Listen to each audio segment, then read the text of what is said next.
ভাইয়া আপনি গাঁজা নেন না? জানি আমি কি করব? আপুরে দিবেন।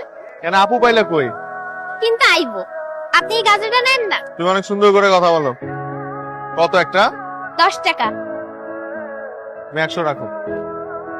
আপনি অনেক ভালো মানুষ ভাইয়া।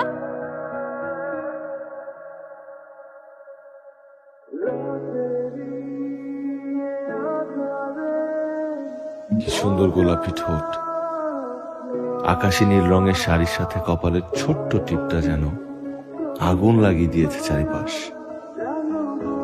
বড় হইলে মেয়েরা মনে সুন্দর হয়ে যায় না? মানে এই নে তোর জন্য গাজরা। বাহ, খুব সুন্দর তো। আমার জন্য নিছিলি না গার্লফ্রেন্ডের জন্য? এত ঘুরায় পেঁচায় জিজ্ঞেস করস কেন? সরাসরি জিজ্ঞেস করলেই তো পারিস। শোন, আর আমার জীবনে তুই প্রথম এবং তুই শেষ মেয়ে বন্ধু। আমার বিশ্বাস করতে কষ্ট হয় যে তুই এখনো সিঙ্গেল। বাসায় চল। আয়। কি রে? আয়। তোর বাড়িতে যেরকম হুট করে চলে আসলাম, তোর বাড়ি এলে তো জানে। তুই আমার জানানোর সময় দিছস? তারা খুবই ভালো মানুষ, তারা আমার গার্জিয়ানের মতো এই ঢাকা শহরে। তাদেরকে যদি বুঝাই বলি কিচ্ছু হবে না। তাই উপরে দোতলায় আমি থাকি, বুঝছিস? এটা আমার রুম, এখন থেকে তুই থাকবি। আসসালামু আলাইকুম। ওয়ালাইকুম আসসালাম। তুমি বলেছিলে যে তোমার একজন বন্ধু আসবে, আন্টি বা আমি তো কোনো মিথ্যা কিছু বলি নাই। কিন্তু এইভাবে একটা মেয়ে এই বাড়িতে থাকবে এটা তো অ্যালাউড না ফাহাদ। আন্টি, আপনি ওর মায়ের মতো। আন্টি, আমি এখানে বেশি দিনের জন্য আসিনি, আমি চাকরির জন্য আসছি তো। আপনি আপনার মেয়ে মনে করে যদি আপনার বাসা আমাকে এটা থাকার জায়গা দিতেন আন্টি, একটা চাকরি পাওয়ার সাথে সাথে এখান থেকে চলে যাব। মেয়ের মতো বলেছ, থাকতে তো দিতেই হবে। থাকো। জি আন্টি। থাক তাহলে আমি একটু গোসল করে আসি। যাচ্ছিস না কেন? হ্যাঁ, আচ্ছা তোর যদি গোসল করার জন্য পানি লাগে, অন্য কোনো কাজে পানি লাগে, আমাকে বলবি, আমি উঠাই দিব। তুই আবার কষ্ট করিস না।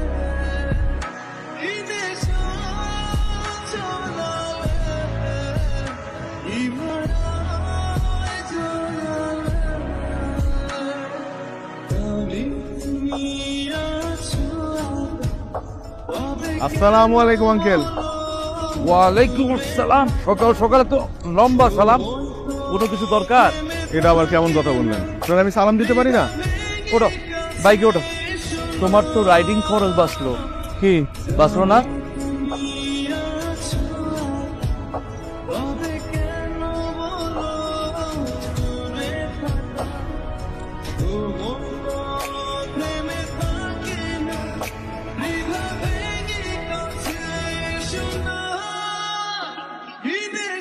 তুই আসার পর থেকে আমার জীবনে শুধু সুবিধা আর সুবিধা। বিয়ে করে ঘরে যখন বউ আনবি তখন কত সুবিধা থাকবি। বিয়ে করতে হবে কেন? তুই আসিস না? তাই না? যখন ঘরে বউ আসবে না তখন এগুলোর সমস্ত বিচার আমি দিব। কি রানছিস? হাত মুখ না ধুয়ে তুই খাবারে হাত দিচ্ছিস? যা গোসল করে তারপর খেতে বসবে, আমি খাবার দিচ্ছি, যা। খুব জ্ঞান দিতেছে ওর। আমি আজকে থেকে একা থাকি, আমি অনেক আগে। কি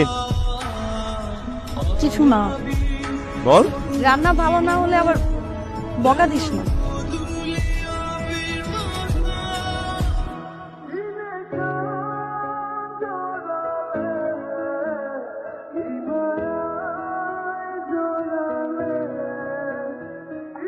তোর কতক্ষণ সময় লাগবে? বেশি সময় লাগবে না তো। আসলে তুই এমন করতেছিস কেন? আচ্ছা কর কর, তাড়াতাড়ি কর। এটা না করলে আমি আসলে সম্ভব না। চাইলে তো হবে না, আপনি গার্জিয়ান নিয়ে আসেন। তো আমি কিভাবে এটা করবো? আমি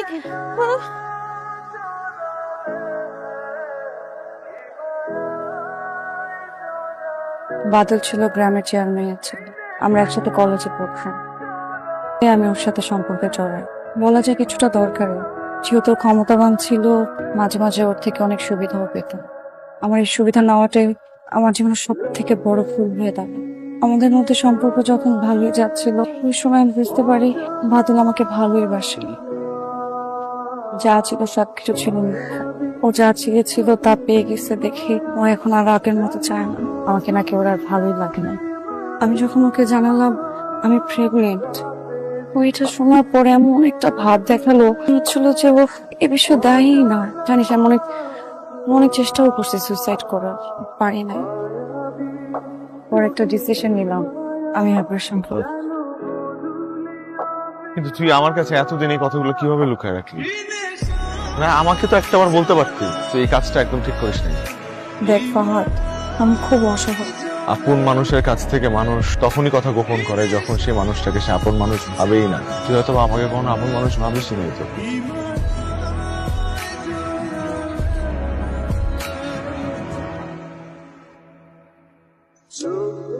আমি সরি রে, আমি তোর অবস্থা না বুঝে অনেক কিছু বলে ফেলছি। আমার এসব কথা বলা উচিত হয়নি। মানুষের আপন মানুষদেরকে সরিও বলে না। আপন চেনা আসলেই বড় দেয়। তো ছোটবেলার সেই স্বভাবটা এখনো গেল না। যাই হোক তাই হোক, তাল গাছটা তুলেই চাই। হ্যাঁ, তাল গাছটা আমারই চাই। আজকে আমি মন থেকে তোকে একটা কথা বলবো, তুই ডাকবি? কি বলবি তুই বল।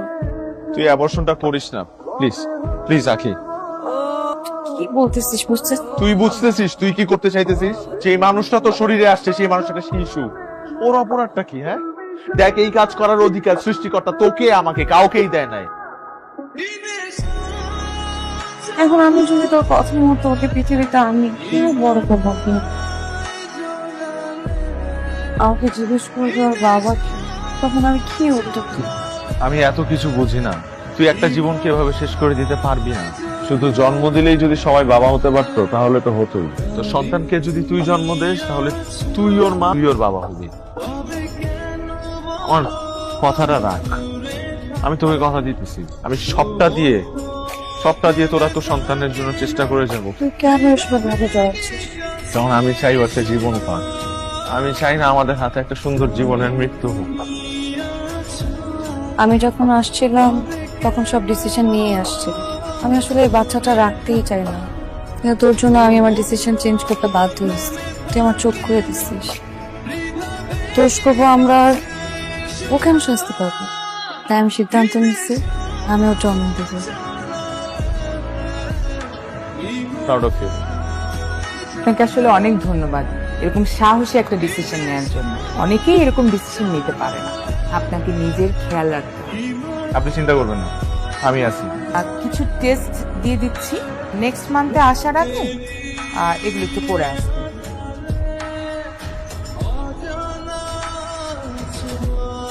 এই ওটা মানা করছি ভারী কাজ করতে না। আসছে আমার টিচার লেকচার দিতে।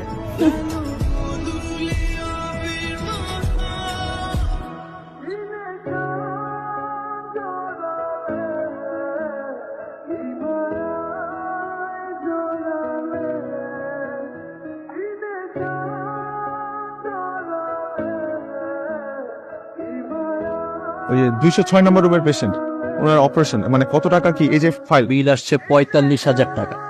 কত? 45, 24, 25। আমার কাছে 25,000 টাকা আছে।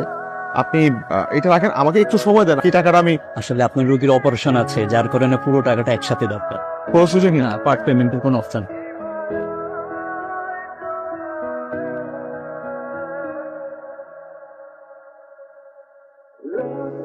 তোকে দেখে মনে হচ্ছে ডেলিভারি আমার তোর হচ্ছে। তুমি তো এই ফর্মটা ফিল আপ করতে হবে।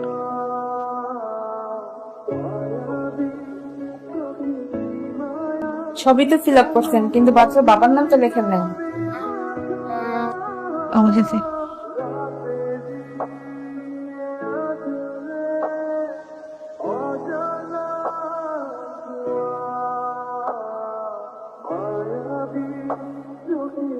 আমি এক আখির প্রেমে পড়েছিলাম, যাকে আমি ভালোবেসেছি। যাকে সবচেয়ে বেশি ভালোবাসবেন তাকে কখনোই আপনি বোঝাতে পারবেন না আপনি তাকে কতটা ভালোবাসেন।